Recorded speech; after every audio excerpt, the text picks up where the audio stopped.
ઉદાહરણ 3 મીટર કેન્દ્ર લંબાઈ વાળો એક બહિર્ગોળ અરીસો વાહનમાં લગાડેલો છે. જો તેનાથી 5 મીટર પાછળ એક વાહન ઊભું હોય તો પ્રતિબિંબનું સ્થાન અને તેનો પ્રકાર શોધો. વસ્તુ અંતર u = -5 મીટર. કેન્દ્ર લંબાઈ f = 3 મીટર.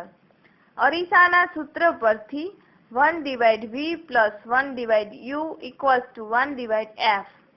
તેથી 1/v = 1/f - 1/u = 1/3 + 1/5.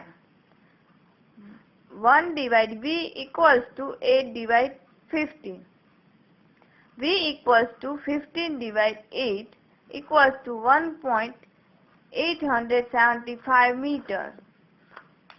અહીં v ધન છે તેમજ v u હોવાથી m1 માટે વસ્તુનું આભાસી અને ચત્તુ પ્રતિબિંબ અરીસાની પાછળ 1.875 મીટર અંતરે વસ્તુ કરતાં નાનું મળશે.